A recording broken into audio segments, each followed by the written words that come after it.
প্রতিদিন বলে, আমারও দেখার খুব ইচ্ছা ছিল। কি মিষ্টি চেহারা, এরকম একটা মেয়ে পেলে আমার ছেলে বউ করে আনতো। মা, কি হয়েছে? সুন্দরকে সুন্দর বলবো না? মার কথা কিছু মনে করো না দিদি, মা ওইরকমই।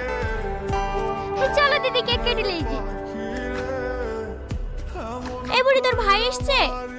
ওর কথা বলো না, 3-4 বার ফোন করা হয়ে গেল। আজকের দিনে কিছু হাসপাতালে রক্ত দিতে বলছে, কেক কেটে লিগা আমার আসতে দেরি হবে। এতে রাগ করার কি আছে? কারোর রক্ত প্রয়োজন হলে দেবে না? যা যা, তোর বান্ধবীদেরকে কেক কেটে লিগা।